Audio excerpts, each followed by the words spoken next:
Mtazamaji, karibu katika kipindi cha Kilimo Ajira Yangu.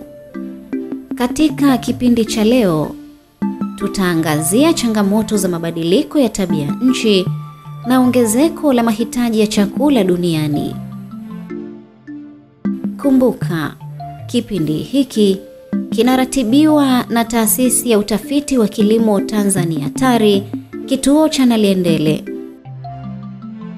Mtazamaji, mbegu bora ni silaha muhimu ya kuhakikisha usalama wa chakula na maendeleo ya kilimo.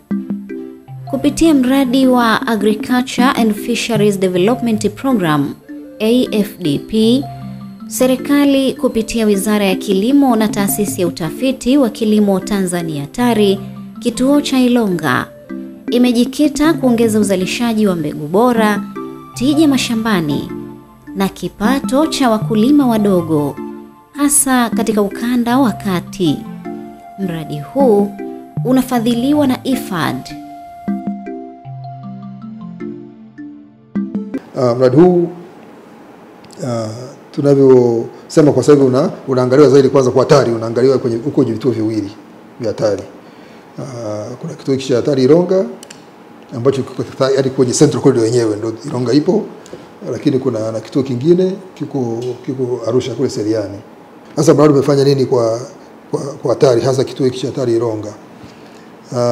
Imesaidia kufanya tafiti ambazo tunalenga zaidi katika mahususi katika jamii au wakulima na maeneo husika ambayo yanashambuliwa zaidi na mabadiliko ya tabia nchi, changamoto za mabadiliko ya tabia nchi. Lakini vile ni kama nilivyosema, ni mradi vile ambao unaangalia hata mfumo wa mbegu katika eneo hilo. Bado ni mfumo, kwa sababu hilo eneo la Central Corridor kwa upande wa mahindi lilitaka msisitizo wa mbegu ambazo zinaendana na mfumo wa mbegu ambao ni mahususi kwa maeneo hayo kwa uzalishaji, lakini kwa wakulima wenyewe na jamii yenyewe. Kwa hiyo imetusaidia kulifanya hilo na kufanya tafiti zetu, lakini na kuweza kuzivalidate au kuweza kuzithibitisha kwamba kweli zinafanya kazi, na kweli tumeona zinafanya kwa sababu mwitikio unaonekana. Lakini vile kuna tumeletewa baadhi ya vitendea kazi. Mfano vitendea kazi tunaongelea magari yapo, pikipiki. Tumeshapata pikipiki moja, tumeshapata gari moja hadi top Land Cruiser DFBB, lakini tumeletewa trekta ya kisasa kweli kweli ambayo ina kila kitu ambacho tunatakiwa kwa usasa wake. Tunayo yenye nguvu kweli kweli, tunayo.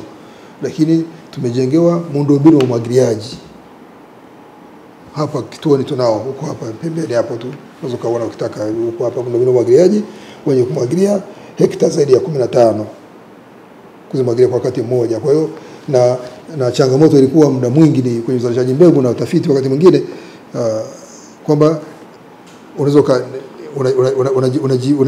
unajibana tu kwenye kipindi cha mvua tu. Kipindi kilichobakia cha msimu wa mwaka unabaki una cha kufanya, lakini wakati huo mbegu haitakiwi kusimama. Uzalishaji mbegu unatakiwa uendelee. Wenyewe utakiwa kuangalia kwamba ni kipindi cha mvua ndio ufanye tu. Kipindi cha ambacho ni kizuri zaidi wakati huo cha nje ya msimu tulikuwa tukilala wakati mwingi. Sasa hivi tushawekewa muundombinu. Kwa hiyo muundombinu kwa umwagiliaji, kwa hiyo tutakuwa unibandika bandua. Kwa hiyo ni moja wapo, lakini vile na watafiti wamekuwa na mafunzo ya mara kwa mara ya kuhusu kuhudumia maeneo yale ambayo yanalengwa na mahitaji mahususi. AFDP imelenga kuimarisha mfumo mzima wa mbegu kupitia utafiti, mafunzo na usambazaji. TARI kituo cha Ilonga imepewa jukumu la kuhakikisha kuwa wakulima wa ukanda wa kati wanapata mbegu bora zinazostahimili hali ya mazingira yao. Kupitia AFDP, TARI kituo cha Ilonga imeboresha miundombinu muhimu kama maabara, vitalu vya mazao na mashine za kuchakata mbegu. Hii imeongeza uwezo wa taasisi hiyo kuzalisha mbegu zenye ubora wa hali ya juu. Lakini vile kuna tumeletewa baadhi ya vitendea kazi ambayo na kila kitu ambacho tunatakiwa kwa usasa wake tunayo, yenye nguvu kweli kweli tunayo. Lakini tumejengewa muundombinu wa umwagiliaji wenye kumwagilia hekta zaidi ya 15. Mbegu haitakiwi kusimama. Uzalishaji wa mbegu unatakiwa uendelee. Wenyewe utakiwa kuangalia kwamba ni kipindi cha mvua ndio ufanye tu. Kipindi cha ambacho ni kizuri zaidi wakati huo cha nje ya msimu tulikuwa tukilala wakati mwingi. Sasa hivi tushawekewa muundombinu. Kwa hiyo muundombinu kwa umwagiliaji, kwa tutakuwa tuna nibandika bandua. Kwa hiyo ni moja wapo. Lakini vile na watafiti wamekuwa na mafunzo ya mara kwa mara ya kuhusu kuhudumia maeneo yale ambayo yanalengwa na mahitaji mahususi kwenye Central Corridor. Kwa mafunzo yamefanyika kwa sababu mabadiliko ya tabia nchi ni kama sehemu tunaongelea sasa hizi na Central Corridor hii hapa, lakini kuna sio kwamba itabaki vile vile kwa sababu ardhi ni, lakini mabadiliko ya nchi yanabadilika. Unaweza kukuta sipokuwa makini kutakuwa na yani inaweza yani eneo la ushoba likawa linatanuka zaidi.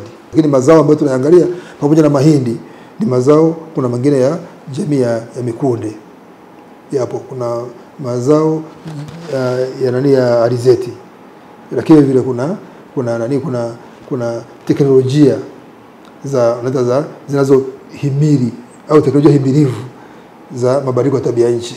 Unakuta yani kwa mtazamo wake, kwa upana wake, kila kitu kimezingatiwa na kinafanywa kazi. Kwa hiyo tunachokiomba labda ni wale wanaopokea kule wakulima labda wawe tayari kupokea taarifa, maarifa na ambacho tunakishauri zaidi ili waweze kuinua maisha yao. Katika mazao ya jamii ya mikunde kama choroko na mbaazi, mbegu mpya zimezalishwa zenye uwezo wa kustahimili ukame na kutoa mavuno mengi. Hii imekuwa suluhisho kwa changamoto ya kubadilika kwa hali ya hewa. Kupitia mradi huu wa IFAD ni kwamba kabla haujaanza upatikanaji wa mbegu ulikuwa uko chini sana, na tulikuwa takriban tunazalisha kama kilo 500 mpaka tani 1, nusu tani mpaka tani 1. Lakini baada ya ujio wa mradi huu uzalishaji wa mbegu umeongezeka. Sasa hivi tunazalisha mbegu takribani tani 5 mpaka tani 8 za mbegu zote, na hizi mbegu sasa zinapatikana kwa wakulima na zimeshaanza kusambaa. Na ikumbukwe mwaka jana tumefanya majaribio mashamba darasa kwa wakulima mikoa ya Lindi, ambako sasa wakulima wamekuwa na uelewa wa kutosha na mafunzo ya kutosha kupitia mbegu hizi, na mafunzo mengine wakulima wamenufaika baada ya kuwa tumetengeneza vijipaketi vidogo vidogo vya gramu 20, tumegawa kwenye mikoa ya Manyara, mikoa ya Geita. Kwa hiyo wamenufaika sana wakulima na upatikanaji wa mbegu hizi, na kipato chao kimeongezeka, tija yao imeongezeka, na usalama wa chakula umeongezeka kupitia hizi mbegu. Mbegu hizi si tu zinastahimili ukame, bali pia zinatoa mavuno mengi kwa muda mfupi. Wakulima pia hupatiwa mafunzo ya matumizi sahihi ya mbegu na mbinu bora za kilimo. Mimi ni mkulima wa zao la choroko kutoka kijiji cha Makuyu. Wataalamu wetu baada ya kutufikia tumepata elimu kubwa tofauti na wakati wa nyuma. Wakati wa nyuma tulikuwa tunalima bila kufuata utaratibu. Hatufati upana wa mstari na mstari. Sisi tunapanda tu, tunapiga mashimo bila kufuata mistari, tunapata shida hata kwenye kupalilia. Lakini baada ya kupata elimu hii, tumejua mstari kwa mstari ni 50, lakini shimo kwa shimo ni 20 pia. Kwa hiyo kwa elimu hiyo waliotupatia, tunaendelea kuwa wakulima bora kabisa wa zao la choroko, na tutaendelea kuhamasisha wakulima wengine na wanakijiji wengine ili walipende zao hili na kutamani kulifanya kwa sababu linatija. Kwanza choroko lina faida nyingi. Licha katika afya ya binadamu, pili hata katika matumizi mengine. Kimenihamasisha kwamba kuna masoko mengi, viwanda mbalimbali vimefunguliwa. Ndio maana nimehamasika kulima, naamini kwamba hata bei ya choroko inakuwa kubwa. Kwa maana tulikuwa tunapanda tu bila kutumia kanuni. Kwa hiyo leo nimeelewa jinsi ya kupanda.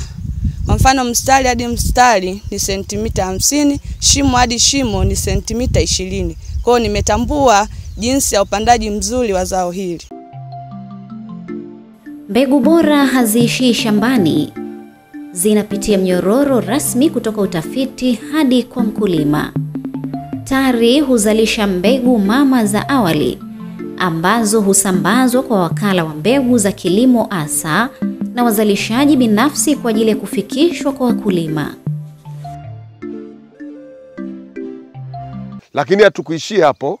Kwenye ushoroba wa kati wa nchi yetu ya Tanzania, ambao kwenye mradi huu wa IFAD au mradi wa AFDP unaanzia mikoa ya Lindi, mikoa ya Pwani, Dar es Salaam, mikoa ya Morogoro, mikoa ya kanda ya kati tunamaanisha Dodoma, Singida, mikoa ya Tabora, mikoa ya Mwanza. Hii mikoa ina uwezo mkubwa sana wa kulima mazao jamii ya mikunde, na tumewatengenezea mbazi zinaitwa muda wa kati. Mbazi ya muda wa kati ambayo inastawi sana kwenye ushoroba wa kati ambao nimeutaja ni mbazi inaitwa Ilonga 14 M1, Ilonga 14 M2 pamoja na mbazi inaitwa Tumia. Hii mbazi inakomaa kwa muda wa siku 180 mpaka muda wa siku 186. Ina uwezo wa kutoa matawi mengi, takriban matawi 20 kwenye mche mmoja, na ina uwezo wa kuweka mbegu au watoto tunasema podi 260 mpaka 300 kwenye mmea mmoja. Kwa maana hiyo kwenye hekta moja tuna uwezo wa kupata tani 2.5 mpaka tani 3 kwa hizi mbegu za muda wa kati.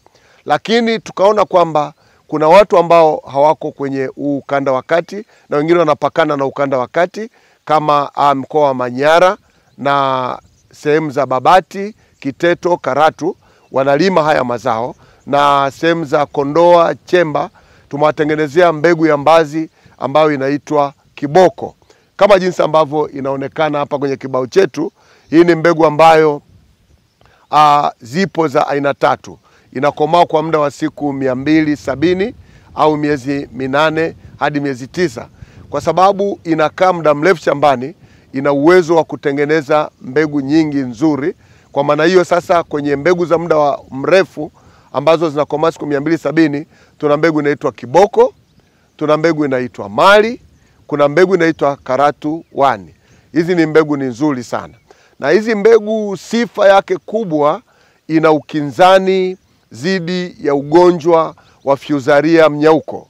Ugonjwa wa Fusarium mnyauko unatengenezwa na vijidudu vya fungus vinavyokaa kwenye udongo ambavyo kitaalamu vinaitwa Fusarium udom. Hivi vidudu vinaweza vikasababisha hasara ya 30% mpaka 50%. Shamba zima linakuwa limekauka, na shamba likikauka ni kwamba huwezi ukapata mbazi. Lakini tumekuja na suluhisho, watu wa TARI. Tuna mbegu ambazo zina ukinzani zidi ya ugonjwa wa Fusarium mnyauko ambao unaweza ukasumbua mbazi. Na mbegu hizi za muda mrefu kama nilivyotaja, Kiboko, Karatu 1 pamoja na Mali, zina uwezo wa kuzaa tani 3.5 na hazisumbuliwi na ugonjwa. Mahali ambapo mbegu za kienyeji au mbegu za asili zinapokuwa zinapigwa na ugonjwa wa Fusarium mnyauko ambalo ni tatizo kubwa sana kwenye kilimo cha mbazi, lakini hizi mbegu bora zina uwezo wa ukinzani dhidi ya ugonjwa huu. Ni kwamba vijidudu vikipita kwenye mmea, wakati seli za mmea zinapozunguka, zina uwezo wa kufunga. Kwa maana hiyo kunakosekana hewa kwenye mmea, kunakosekana chakula, vile vimelea vinakufa. Lakini zile mbegu za asili haziwezi zikafunga zile seli. Kwa maana hiyo mdudu akiingia anapata hewa, anapata chakula, anaendelea na mashambulizi kama kawaida, na hasara inapatikana kwa 50% hadi 50%. Kwa hiyo mbegu hizi za kisasa au mbegu bora ni mbegu nzuri sana kwa ajili ya ukinzani, lakini zinazaa sana na pia zinavumilia, zinastahimili ukame, na ukame imekuwa ni tatizo sana.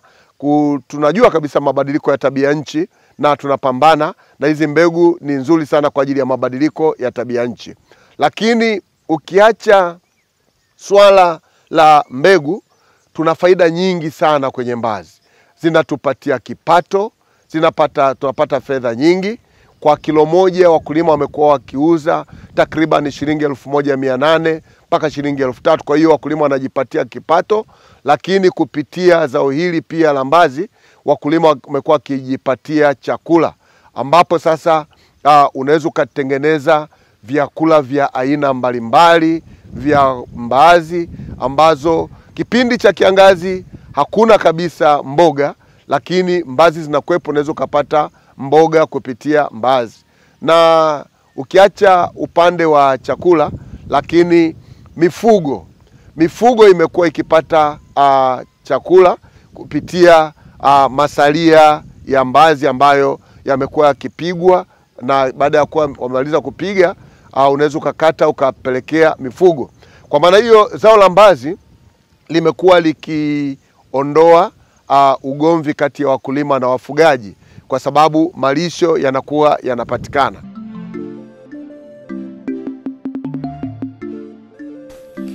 AFDP pia imewekeza katika elimu ya udhibiti wa udongo, ikiwa ni pamoja na matumizi ya virutubisho sahihi.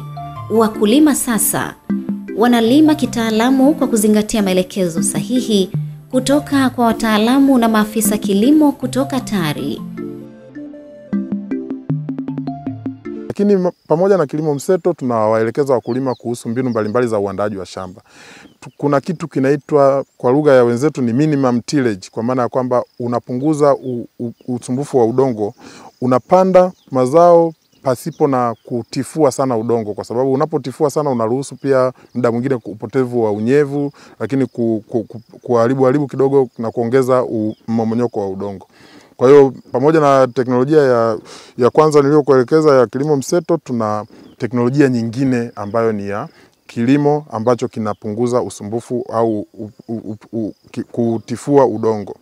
Jambo lingine tunalokuwa nalo ni matumizi sahihi ya pembejeo mbalimbali, kwa maana ya kwamba matumizi sahihi ya viuatilifu labda, na ambavyo vinaweza vikawa viuagugu na viuadudu, lakini pia matumizi sahihi ya mbolea, kwa maana ya kwamba kutumia hizo pembejeo kwa wakati sahihi, kwa kiwango sahihi pia, kwa maana ya kwamba ili upate faida lazima au upate tija ya uzalishaji wako lazima utumie katika viwango vile vinavyoshauriwa na wataalamu.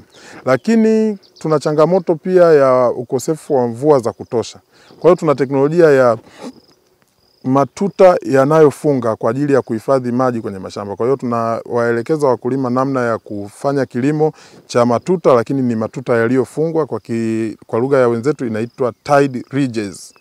Hizi zinatumika kwa ajili ya kuhifadhi maji sehemu ambazo tunakuwa tuna uhaba wa maji. Na ukiangalia mradi wa AFDP unatekelezwa katika hii wanaita uwanda wa kati, Central Corridor ya Tanzania, ambayo sehemu kubwa inatawaliwa na hali ya hewa ambayo ina hali ya ukame kwa kiasi fulani. Ukiangalia kuanzia mkoa wa Morogoro baadhi ya sehemu, lakini mkoa wa Dodoma mpaka unapofika mkoa wa Singida, kuna maeneo mengi ambayo yanakabiliwa na changamoto ya ukosefu wa mvua za kutosha. Kwa hiyo teknolojia hii inatumika kama mbadala wa kuhifadhi maji kwenye mashamba yetu. Huu mradi umetusaidia sana kufikisha teknolojia kwa wakulima na wakulima kuzipokea, kwa sababu kuona ni kuamini. Teknolojia zote hazijazungumzwa wala hazijaonyeshwa kwenye makaratasi, bali zimeonekana. Kwa hiyo imekuwa ni rahisi kwa wakulima kuzichukua na kuenda kuzitekeleza kwao, kwa sababu wameona tija iliyotokana na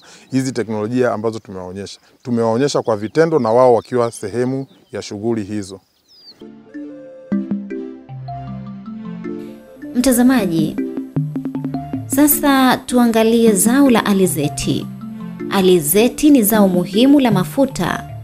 TARI kupitia vituo vyake vya kuzalisha mbegu imezalisha mbegu bora zenye kutoa mafuta mengi na mavuno ya kutosha kwa lengo la kuzalisha zaidi ya tani 16 za mbegu kwa mwaka. Mradi huu ni wa miaka 5 na toka tulipopokea mradi huu tumeshafanya uzalishaji wa mbegu usiopungua kiasi cha tani 4 mwaka wa pili, na kwenye utafiti wa ugunduzi wa mbegu tuna majaribio mbalimbali ambao majaribio hayo malengo yake makuu katika kipindi cha mwisho wa mradi huu ni kwamba tupate mbegu ambazo zinaweza zikaendana na mazingira ya wakulima na pia zikaendana na mabadiliko ya tabia nchi. Kwa hiyo majaribio hayo tunayafanya kwenye mikoa ya Singida, Dodoma, Manyara na Morogoro pia. Kwa majaribio yako kwenye sehemu hizo ambako tunaangalia ufanisi wa hizo mbegu mpya ambazo tunatarajia kwamba mwisho wa mradi huu tuweze kuzifanyaje, kuzitoa, zisajiliwe na ziweze kutumika na wakulima kama mbadala pia wa mbegu zingine ambazo tunazo kama Record ambayo ipo kwa kipindi cha muda mrefu toka ina miaka isiyopungua 20, lakini inafanya vizuri kwenye kanda zote za Tanzania ambako wanalima alizeti. Mbegu hiyo ya Record ina uzao wa kilo 600 mpaka 800 na inakomaa kwa siku 110 mpaka 120. Na pia tuna mbegu zingine 2 ambazo tulizisajili mwaka 2019. Tuna mbegu inayoitwa TARI Ilo 2019 ambayo yenyewe ina uzao wa kilo 800 mpaka 1000 na inachukua siku 100 mpaka 110 kukomaa. Na pia tuna mbegu nyingine ya TARI Nali 2019 na yenyewe ina uzao wa kilo 800 mpaka 1000, yenyewe pia inachukua siku 110 mpaka 120 kukomaa. Mbegu zetu hizi zote ambazo tumezitoa zina uwezo wa kutoa mafuta kuanzia lita 20 mpaka 25 kwa gunia la kilo 70 la alizeti. Kwa hiyo katika utafiti huu wa alizeti tunataka tuongeze tija zaidi, kuwa na mbegu ambazo zina uwezo kutoa mavuno mengi na kutoa mafuta mengi.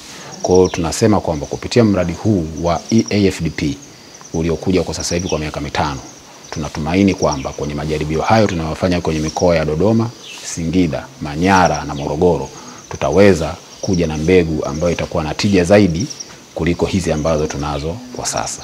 Tunasema kwamba ni mradi ambao unatija kwa wakulima, hasa hususan wakulima wa alizeti, ni kwa sababu kwanza ni mradi ambao wenyewe umekuja kuongeza upatikanaji wa mbegu bora za kilimo kwa wakulima.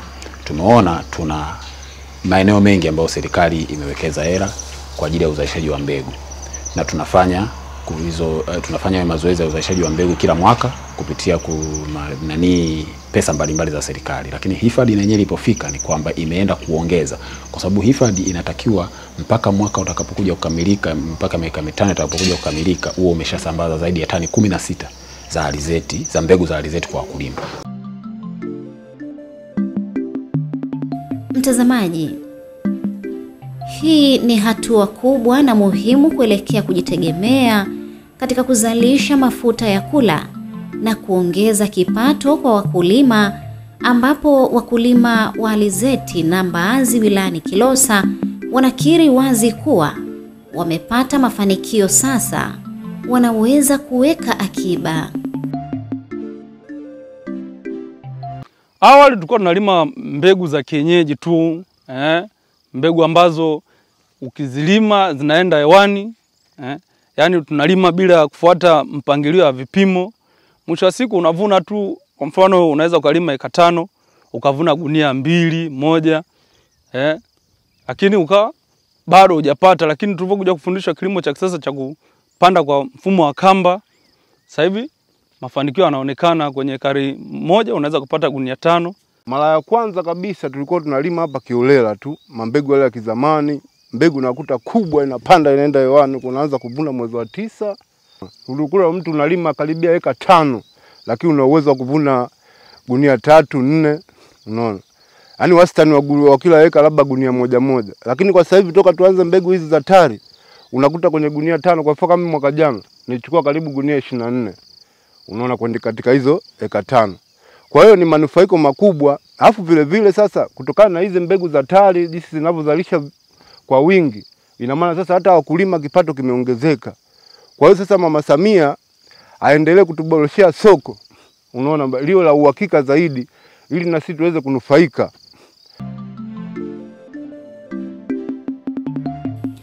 Mtazamaji, mpaka hapa tumefikia mwisho wa makala yetu ya leo, ambapo tuliangazia juhudi za TARI kituo cha Ilonga kuzalisha mbegu kwa wingi kupambana na changamoto za mabadiliko ya tabia nchi na ongezeko la mahitaji ya chakula duniani.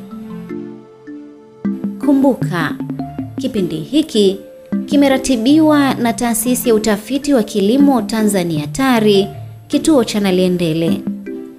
Usikose kuangalia kipindi kingine cha Kilimo Ajira Yangu wiki ijayo, muda na wakati kama huu. Asanteni.